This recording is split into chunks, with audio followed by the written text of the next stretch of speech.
Fala pessoal, eu sou o Alisson e esse é o canal Programação Dinâmica. E no diário de pesquisa de hoje eu vou conversar com vocês sobre como foi a minha experiência no segundo ano de doutorado no INPA, o Instituto Nacional de Matemática Pura e Aplicada. Bom, vamos começar pelo começo, né? O ano de 2021 foi também um ano de pandemia, né? Mais um ano atípico aí em que a gente está vivendo com várias restrições, como foi em 2020.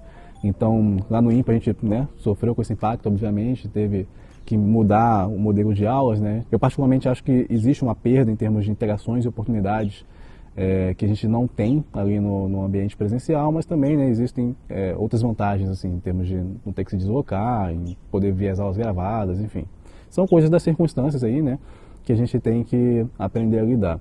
Mas, independentemente dessas coisas, né, esse segundo ano, assim, de doutorado, ele foi um ano desafiador, porque foi o ano que eu fiz o meu exame de qualificação, né? Então teve muitas coisas acontecendo, na verdade, foi um ano muito interessante, eu quero compartilhar um pouco disso com vocês. Então, começando ali em janeiro, né, eu tive uma experiência muito legal, eu acho que assim, foi um momento em que eu me senti assim, pesquisador, vamos dizer, né? Então, a gente sabe ali, né, que muitas das pesquisas são feitas por alunos de pós-graduação, né, no mestrado, no doutorado, mas tem a questão de você estar fazendo aquilo ali no dia a dia, assim, às vezes uma atividade até meio que solitária, né, na tua pesquisa, e tem outras coisas que vão acontecendo, alguns momentos, alguns marcos, seja uma conferência, enfim, alguma outra coisa que faz parte da vida de pesquisador, que te faz se sentir assim, né, um cientista, um pesquisador e tal. E eu acho que o ano 2021 foi um ano muito bom para eu sentir essas coisas, né? Então, ali em janeiro, lá no laboratório Visgraph, né, laboratório de visão computacional e computação gráfica do INPA, a gente fez um grupo de estudos, né, um grupo de pesquisa que foi organizado ali pelo meu orientador, o professor Luiz Velho, que é o pesquisador líder do Visgraph, e ele organizou então um grupo de estudos sobre redes neurais para representar superfícies de maneira implícita, né? Então você não precisa entender muito sobre os detalhes a respeito disso, até tem vídeo aqui no canal, né? Tem outros diários de pesquisa que eu falei um pouco sobre isso, mas o ponto é que está acontecendo uma revolução, tá, na área de computação gráfica, em termos de se utilizar redes neurais, né, técnicas ali de machine learning, de deep learning, para você representar objetos 3D. Tá? Então isso é uma forma assim de construir coisas que é bem recente. Tá? Então os artigos que começaram a dar muito certo com isso, assim, eles devem ter tipo 2 anos. E aí esse foi um momento legal, assim, que eu, né, participei de um grupo, assim, de pesquisa para a gente entender o estado da arte, do que está acontecendo, né, nessa área, né? Então cada um ficou responsável aí por estudar uma geração de técnicas para se fazer, né, para se resolver aquele problema que a gente estava interessado e apresentar para as outras pessoas no grupo, né. E aí, para contextualizar um pouco vocês, o laboratório, né, tem os pesquisadores do INPA, tem os alunos, né, de mestrado, de doutorado e também tem pesquisadores em pós-doutorado, né, os pós-doc, como a gente chama. E a gente está com um grupo muito bom de pós-docs lá nesse momento, assim, que está fazendo vários trabalhos assim, de maneira acelerada e com resultados muito bacanas, né. Então, ali em janeiro rolou esse grupo, foi muito legal, né? Eu pude aprender muita coisa ali interessante de um tópico assim que já me interessava, né? Possivelmente queria trabalhar com isso na minha tese de doutorado, né? Então, acho que as coisas começaram a avançar um pouco nessa direção ali. Lá no INPA você não é obrigado a entrar já com uma tese definida, né? Tem alguns lugares que você, para aplicar, tem que entregar uma proposta de tese que tem que ser aceita, enfim. Lá no INPA não, você entra lá, né, para fazer o doutorado e numa área principal de pesquisa, assim, você tem que, né, fazer umas disciplinas, passar um exame de qualificação, que eu vou explicar mais ou menos depois como é que funciona.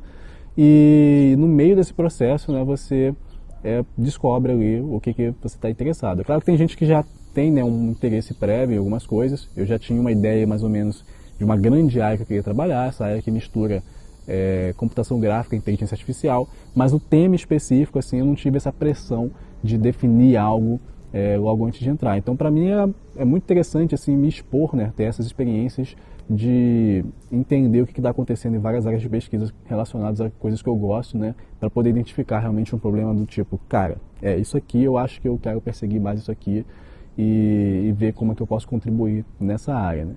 Então, em janeiro, né, que foi o período do verão, a gente teve esse grupo de pesquisa, né, basicamente minha atividade como aluno do INPA foi participar desse grupo, né, então tem meios de você fazer cursos de leitura lá no IMPA, né, um curso que você tem uma aprovação ali do seu orientador e da comissão de ensino, para você estudar artigos mesmo, né, fazer esse tipo de estudo que às vezes não está na grade regular ali do Instituto.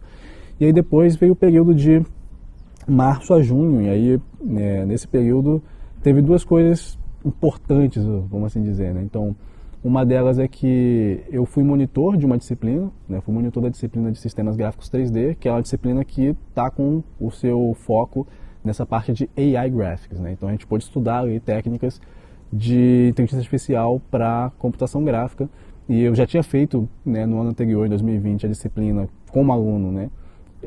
Estava fazendo uma transição para esse foco e eu pude participar, então, como monitor da primeira edição em que o curso foi completamente voltado para isso mesmo, né? Então foi muito legal, foi uma experiência muito boa e que eu assim agradeço a confiança do professor Luiz Velho, né, que é o professor da disciplina, meu orientador, em poder, né, contribuir junto ali com a disciplina, né? Mas voltando então para que a gente estava conversando, né, ali no período de março teve essa experiência da monitoria e eu também tive que fazer mais uma disciplina que iria fazer parte do meu exame de qualificação, né? Então, eu cursei a disciplina de equações diferenciais parciais e aplicações, e no IMPA, né, para explicar um pouco do exame de qualificação, cerca de um ano a um ano e meio depois de ter iniciado o curso de doutorado, você tem que fazer um exame em que os professores vão avaliar o teu conhecimento da área, né, que você resolveu pesquisar, enfim, estudar, né. Eu fiz, né, na área principal de computação gráfica e na área secundária de dinâmica dos fluidos, e essa disciplina de equações diferenciais parciais e aplicações, né, ela era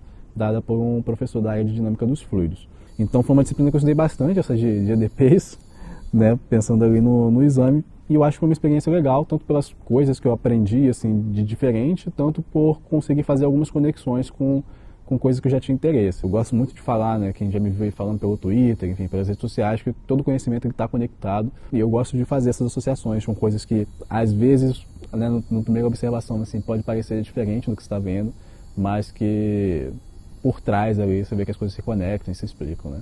E além dessa disciplina eu também estudei sobre geração de dados sintéticos para aprendizado de máquina, né? E aí foi também mais uma disciplina aberta como curso de leitura, né, em que eu fiz um estudo ali de bibliografia, enfim, de coisas na área sobre geração de dados sintéticos, e eu apresentei uma série de seminários, né, 3 seminários de 1h30 mais ou menos, que inclusive estão gravados, estão lá no canal do Visgraph, tá, para quem quiser conferir, falando sobre por que é importante, né, gerar dados sintéticos para machine learning, né, quais são os problemas e motivações por trás disso.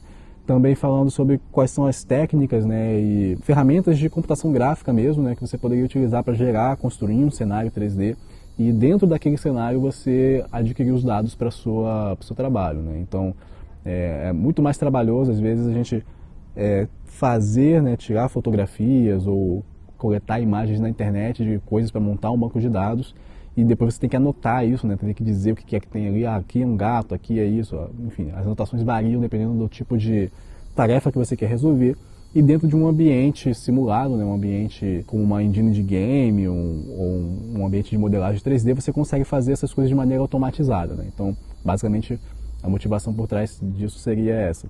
E aí teve também uma terceira palestra que eu falei sobre aprendizados em simulações, né, que têm sido utilizados aí, por exemplo, na área da robótica, né, para você treinar agentes inteligentes dentro de um ambiente completamente simulado, né. E aí é bem interessante que eu mostro lá um case, né, da NVIDIA em parceria com a BMW, né, que eles simularam assim uma fábrica enorme da BMW para poder treinar agentes inteligentes ali, né, que inclusive poderiam atuar em cooperação com seres humanos, né? E eu tive umas semaninhas de recesso, né? E depois a gente começou o outro período acadêmico. Então ali em agosto eu fiz o meu exame de qualificação, né? Foi um período bem conturbado, ali, o período de junho, julho, em que eu estava sob bastante pressão, assim, estudando, né? Porque, bom, se você não passar no exame de qualificação, o teu doutorado acaba ali, né? Tu vai embora sem título, sem nada.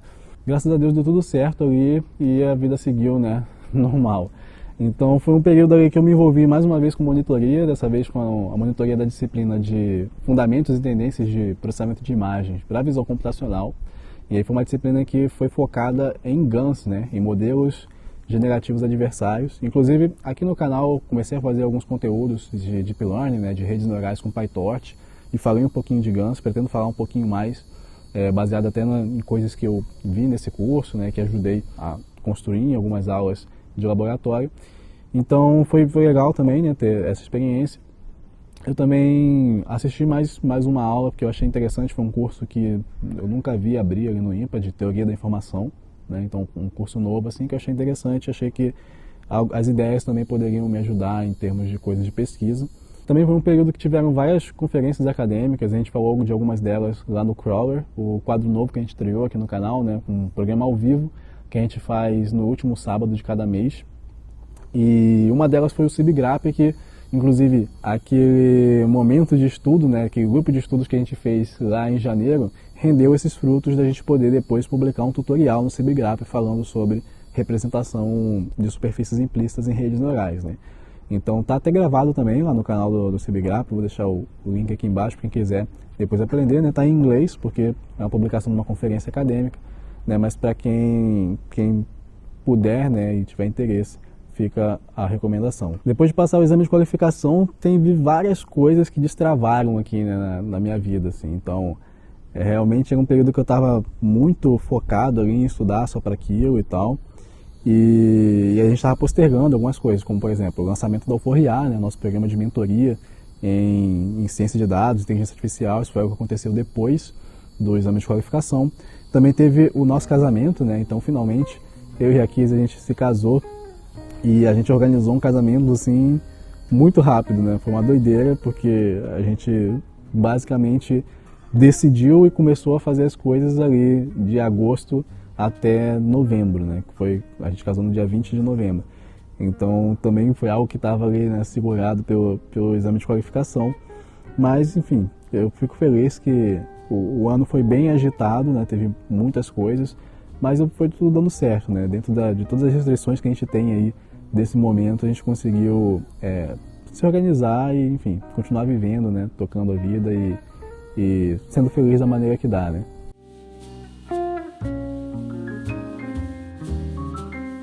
Então, mais para o final do ano, depois de passar por esse primeiro marco, né, do doutorado, vamos assim dizer, que vem essas partes de disciplinas e do exame de qualificação, eu passei a ter a cabeça mais voltada para a pesquisa mesmo, né? Então agora eu estou nesse momento em que eu realmente estou engajado numa pesquisa que se relaciona com aquilo que eu já vim estudando de redes neurais para representar superfícies implícitas, né? Se relaciona bastante com o que outras pessoas ali do laboratório estão fazendo, que eu acho que é bem legal, que a gente vai tendo trabalhos que vão, né, se fortalecendo, né, para gerar um resultado de maior impacto e tal.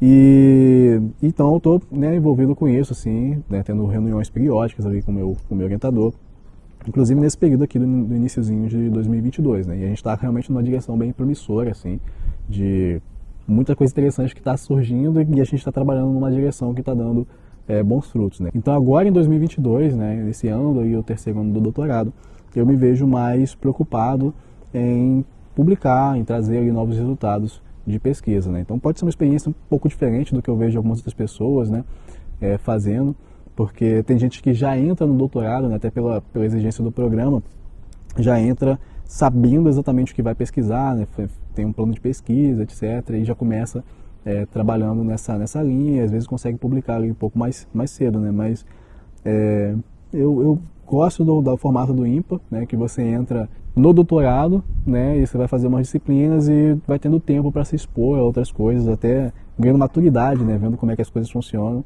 para decidir o que você vai fazer. Assim, eu acho que é uma coisa que eu me identifico mais e agora eu me sinto assim mais preparado, enfim, com mais ânimo também para, tipo, pô, vamos fazer isso aqui, pô, vai ser legal e tal, né, vamos seguir nessa direção.